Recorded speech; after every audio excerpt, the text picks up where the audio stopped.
Everyone, this is Monica Bedi on JEE channel. बच्चों, JEE Mains के latest trend को देखते हुए आपके लिए कुछ अच्छे वीडियोस में बनाने की कोशिश कर रही हूं। होप आप उसका बेनिफिट जरूर ले रहे होंगे।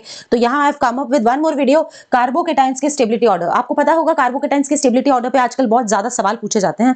तो आपको क्या क्या चीजें याद में रखनी है, क्या क्या फंडे आपको पता होने चाहिए टू आंसर सच क्वेश्चंस, उनको हम आज डिस्कस करने वाले हैं। मीनवाइल मैं आपको ये बता दूं कि ये सारी चीजें जो कि लेटेस्ट ट्रेंड की हैं वो हमारे फिनाले एंड फिनाले एक्स जो एक्सट्रीम है उसकी क्लासेस में बहुत अच्छे से डिस्कस भी होती हैं और उस पर प्रैक्टिस भी होती है। तो I would strongly recommend these batches अगर आप जेई मेंस 2025 सेकंड अटेम्प्ट यानी अप्रैल अटेम्प्ट एंड फर्दर एडवांस को टारगेट कर रहे हैं। तो चलिए स्टार्ट करते हैं। इलेक्ट्रॉनिक डिस्प्लेसमेंट, बेटा ये आपको कार्बोकेटाइन की स्टेबिलिटी ऑर्डर के सवाल अगर लगाने हैं तो इन चारों इलेक्ट्रॉनिक डिस्प्लेसमेंट्स के बारे में आपको पता होना चाहिए। जैसे कि इंडक्टिव इफेक्ट जो कि इलेक्ट्रोनेगेटिविटी डिफरेंस की वजह से इलेक्ट्रॉन का पेयर मोर इलेक्ट्रोनेगेटिव एटम की तरफ बढ़ जाता है।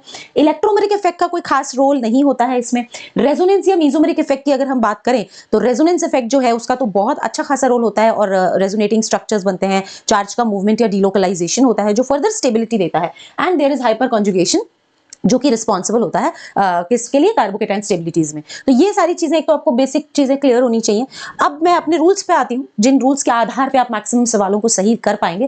पहला ये है बेटा कि अगर आपके सामने बहुत सारे कार्बोकेटाइंस आते हैं तो अगर वो पॉजिटिव चार्ज एरोमेटिसिटी का हिस्सा हो या किसी कंपाउंड कार्बोकेटाइन को एरोमेटिक करने में सहयोग दे रहा है प्लस का चार्ज, तो वो काफी स्टेबल स्ट्रक्चर माना जाता है, इनफैक्ट बाकियों में सबसे ज्यादा।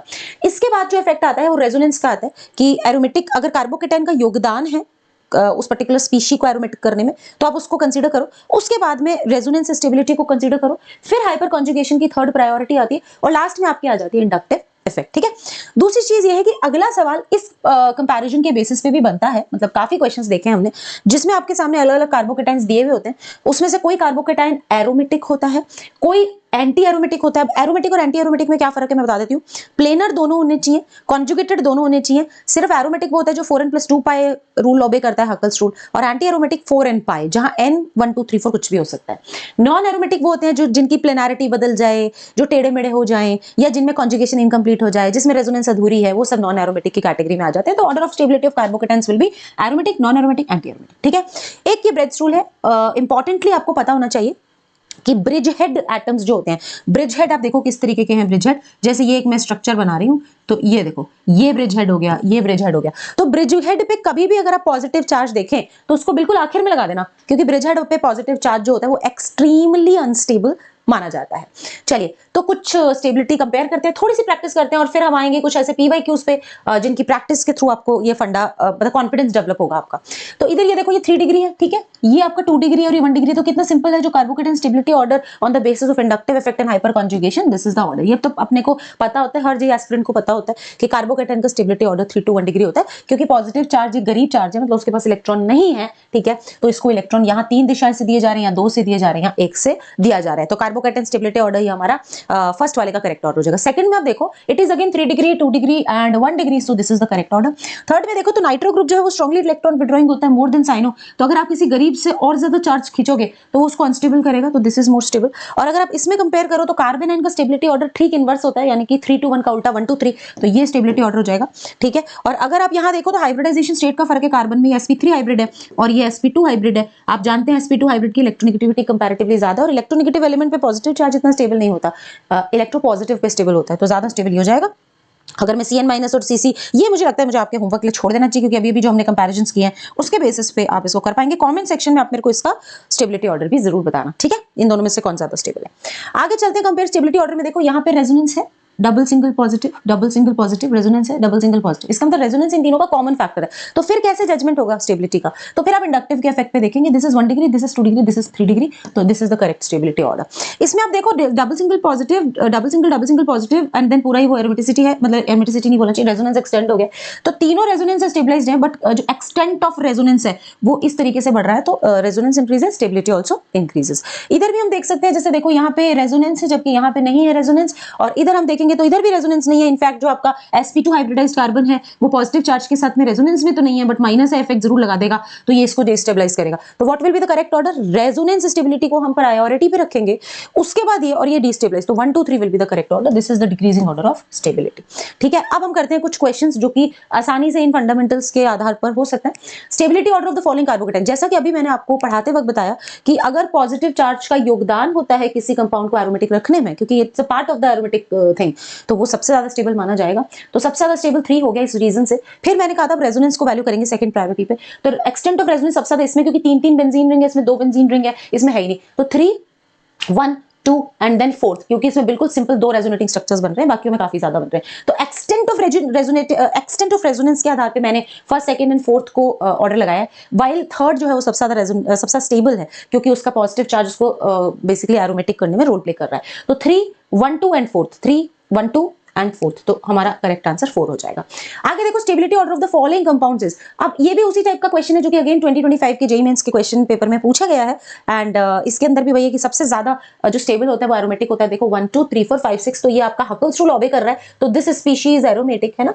और अगर अपन इसको देखेंगे तो ये वाला जो है ये आपका 4 एंड 5 जरूर ऑबे कर रहा है, बट ये रिंग एक प्लेन में नहीं है, तो ये एंटी एरोमेटिक की कैटेगरी में आ जाएगी, क्योंकि even if a compound obeys 4 and 5 rule, it is not in one plane, it will be anti aromatic. और अगर कोई कंपाउंड 4 एंड + 2 5 भी कर रहा हो लेकिन वन प्लेन में नहीं हो, तो वो भी क्या हो जाएगा, वो फिर एरोमेटिक नहीं रहेगा, वो नॉन एरोमेटिक की कैटेगरी में आ जाएगा। तो एंटी नहीं, नॉन, आई एम सॉरी मैंने इसमें एंटी लिख दिया, एंटी नहीं नॉन एरोमेटिक, क्योंकि एंटी एरोमेटिक के लिए बेटा प्लेनर होना जरूरी है, तो नॉन एरोमेटिक। और ये हो जाएगा आपका, ये तो हकल्स वो है ना 4 एंड 5 रूल ऑबे कर रहा है 1 2 3 4, तो ये एंटी एरोमेटिक हो जाएगा। तो सबसे ज्यादा स्टेबल कौन सा हुआ, एरोमेटिक, फिर नॉन एरोमेटिक, फिर anti aromatic. 3 2 1 will be the correct stability order, 3 is the answer. Which one among the following carbocation is most stable? अब आप देखो कि अगर ये वाला ऑक्सीजन 2 जगह रेजोनेंस में रोल प्ले कर रहा है, एक तो इधर है ना, और एक इधर भी कर रहा है, क्योंकि जब ये इधर से खींचेगा तो ये इधर। अब अगर हम इसकी स्टेबिलिटी को इसकी स्टेबिलिटी से कंपेयर करें, यहाँ यूनिडायरेक्शनल है पूरा रेजोनेंस, इधर जा रहा है, फिर ये लोन पेयर जो है वो इधर जा रहे हैं, तो पूरा जो रेजोनेंस है वो यूनिडायरेक्शनल है। तो as compare to the first structure second में ज्यादा स्टेबिलिटी मानी जाएगी, क्योंकि ऑक्सीजन बोथ वेज। अगर एक बात बताओ, आप एक साथ दो एग्जाम्स की तैयारी करोगे तो आप दोनों एग्जाम्स में अपना इनपुट मैक्सिमाइज नहीं कर पाओगे। तो अगर एक ही ऑक्सीजन दोनों तरफ रेजोनेंस दिखाएगा तो वो भी अपना इनपुट मैक्सिमाइज नहीं कर पाएगा, फंडा तो वही रहेगा। तो सेकंड स्ट्रक्चर इसमें सबसे स्टेबल होगा। थर्ड में तो वैसे भी पॉजिटिव चार्ज से इलेक्ट्रॉन विड्रॉ किए जा रहे हैं, जो कि उसको अनस्टेबल करता है, गरीब है ना पॉजिटिव चार्ज, तो उससे आप चार्ज निकालोगे तो अनस्टेबल हो जाएगा। और बेसिकली जो सबसे स्टेबल है वो सेकंड है। फिर इसको देखो, ये 22 जनवरी इवनिंग शिफ्ट में आया हुआ 2025 में, which is the correct stability order of carbocation. Carbocation का करेक्ट स्टेबिलिटी ऑर्डर क्या है? मेरे ख्याल से ये क्वेश्चन करेक्ट तरीके से मैंने यहाँ लगाया है, ये आया 22 जनवरी शिफ्ट 2 में। Most stable carbocation from the following is, बेटा इसमें देखो ये आपका पॉजिटिव चार्ज रेजोनेंस में आ रहा है, ठीक है। इसमें OMe जो है वो इलेक्ट्रॉन मेसोमेरिक इफेक्ट के थ्रू देता है ना, इसमें भी देता है, और इसमें ये आपका ये इंडक्टिव से दे रहा है, ठीक है, ये रेजोनेंस से दे रहे हैं, ये इंडक्टिव से दे रहा है, और इसमें कुछ नहीं है। तो पॉजिटिव तो गरीब चार्ज है, उसको तो इलेक्ट्रॉन चाहिए, उसको इलेक्ट्रॉन मिलेंगे वो खुश हो जाएगा। नेगेटिव अमीर है, उससे इलेक्ट्रॉन लोगे वो खुश हो जाएगा, मतलब स्टेबिलिटी गेन करेगा।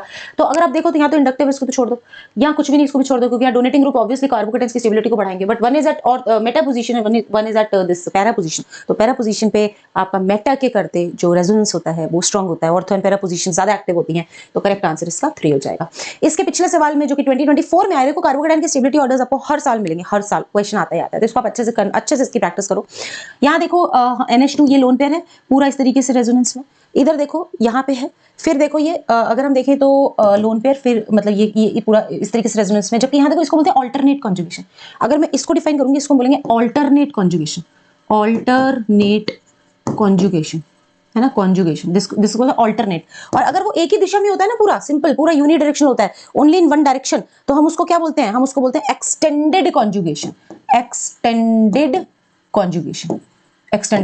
तो एक्सटेंडेड कॉन्जुगेशन की वजह से, इसमें अल्टरनेट है, इसमें एक्सटेंडेड है, ठीक है, इनमें तो कॉन्जुगेशन ही अजीब सा हो रहा है, ठीक है। तो ये अगर हम ये दोनों ज्यादा स्टेबल, और इन दोनों में से भी अल्टरनेट कैसे हुआ, ऐसा ब्रांच निकल गया, ये ऐसा कॉन्जुगेशन चलना चाहिए था, ब्रांच निकल गया। इधर देखो कॉन्जुगेशन पूरा एक ही दिशा में चल रहा है, ठीक है। तो C will be the more stable, which is option number 1, so this is the correct answer. तो इस तरीके से आप कार्बोकेटाइन स्टेबिलिटी ऑर्डर्स के सारे क्वेश्चंस को बड़े अच्छे से कर सकते हो, है ना, कोई डाउट इसमें नहीं है।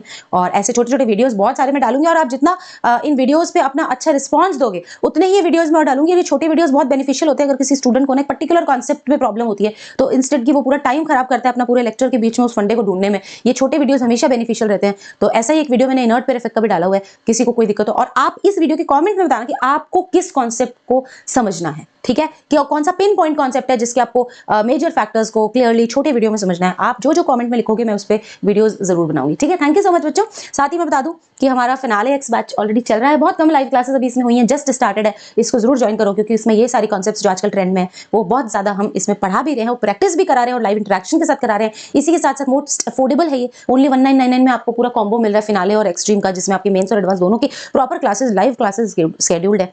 जेपीपी और जेएमपीपी का आपको एक्सेस मिलेगा, बहुत सारा इसके अंदर आपको रिवीजन, एफपीपीज एंड एक्सपीपीज। एफपीपीज मतलब आपके मेंस की प्रैक्टिस शीट्स होती हैं, एक्सपीपीज मतलब आपके एडवांस की जो प्रैक्टिस शीट्स होती हैं। तो आपको इससे बेहतरीन कंटेंट इससे ज्यादा अफोर्डेबल प्राइस में मिल नहीं सकता। एंड आपके सामने खड़े हैं वो 6 टीचर्स जो कि हाईली डेडिकेटेड है और जिनका डेडिकेशन आप लोग इस चैनल पे बखूबी देख चुके हैं। ठीक है, with that I would like to end this video and give your feedback in the comment section and also बताना भी सही कि किस और टॉपिक पे आपको वीडियो चाहिए। तो thank you all, love you all.